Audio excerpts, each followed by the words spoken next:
दोस्तों, ईरान ने ऐलान किया है कि अब जंग शुरू हुई है। अल्लाह अकबर। ईरान के राष्ट्रपति पेज़ेश्कियान ने कहा है कि जंग अब शुरू हुई है। अब वक्त खत्म हो गया हमारी पुरानी मिसाइलों का, अब दौर शुरू हो रहा है हमारी नई मिसाइलों का। अब मिडिल ईस्ट में अमेरिका के ठिकानों पर, ये मेरा बयान नहीं है, ध्यान से सुनिए और शेयर कीजिएगा। मिडिल ईस्ट में अमेरिका के ठिकानों पर अब खुर्रमशहर 4 बैलिस्टिक मिसाइल्स गिरेंगी। अब हमारी खैबर शिकन मिसाइलें चलेंगी। अल्लाह अल्लाह। मेरे दोस्तों, $2 बिलियन के हथियार अमेरिका के खत्म करने के बाद ईरान अब कह रहा है कि जंग तो अब शुरू हुई है। ऐसा नहीं है कि अगर मिडिल ईस्ट में अमेरिकी ठिकानों पर हमला कर रहा है, ईरान तो छुपा रहा है, नहीं, सिविलियंस पर हमला नहीं कर रहा है। कुवैत में अमेरिकी बेस पर जो ईरान ने हमले किए हैं उसका वीडियो भी जारी कर दिया है लॉन्च का।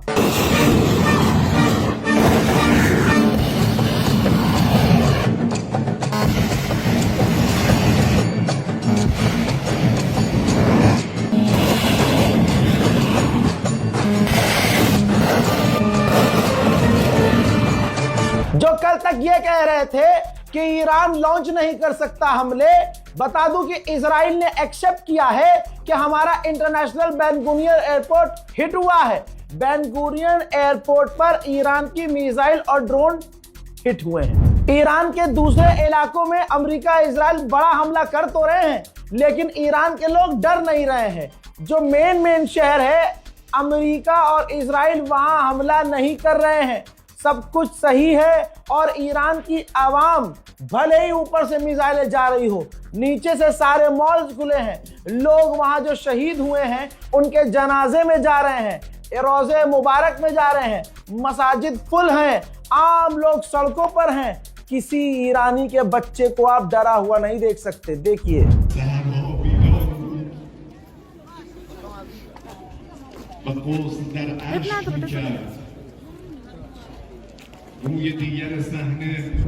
सुभान अल्लाह सुभान अल्लाह। उधर ईरान ने धमकी दी है कि अगर कुर्दिश लड़ाके ईरान के अंदर घुसे या घुसने की कोशिश की तो हम हमला कर देंगे। ईरान के अंदर इजराइल का एक और ड्रोन, देख लीजिए, ईरान के अंदर इजराइल का एक और ड्रोन ईरान ने मार गिराया है। हजरात मोहतरम, द इकोनॉमिक्स, ये देखिए,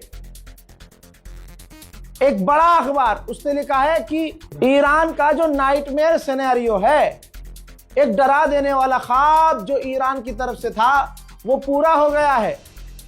ईरान के हमलों की वजह से पूरी दुनिया पर असर हुआ है और ईरान के हमले का जो ख्वाब था वो सच हो गया है, जिसका असर सारी दुनिया पर। अब सुनिए, जैसे खैबर में भगदड़ मची थी और जैसे ये आले यहूद हमेशा से हैदर की तलवार से भागते नजर आए हैं, मेरे दोस्तों, वैसा ही अब हो रहा है।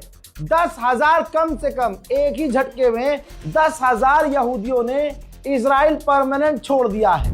ईयू की डिफेंस चीफ ने कहा है कि यूरोपीय यूनियन को अपने डिफेंस सिस्टम बढ़ाने पड़ेंगे जो काफी कम हो गए हैं। ईरान का फाइनल सेकंड सुप्रीम लीडर नहीं चुना गया है, लेकिन बात यह है कि बातचीत चल रही है, मीटिंग हो रही है, नाम सामने आने वाले हैं।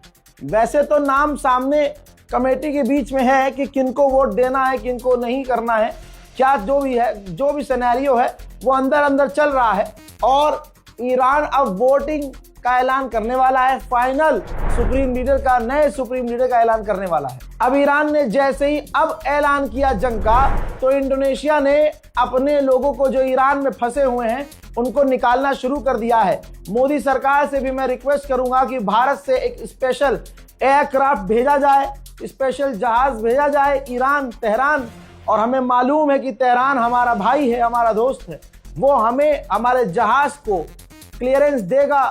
और सारी दुनिया जानती है कि डोनाल्ड ट्रंप मोदी से कितना डरता है, सारी दुनिया जानती है कि इजराइल मोदी से कितना खौफ खाता है, पैंट में इजराइल मुंह देता है, अक्सर मोदी का नाम सुनते ही नेतन्याहू हक देता है, इतना खौफ, इतना जलवा है। तो ये दोनों भी हमारे जहाज पर हमला नहीं करेंगे और मुझे पूरा यकीन है कि जब भारत के प्रधानमंत्री मोदी रूस और यूक्रेन की जंग रुकवा सकते हैं तो ईरान कौन सी बड़ी चीज है।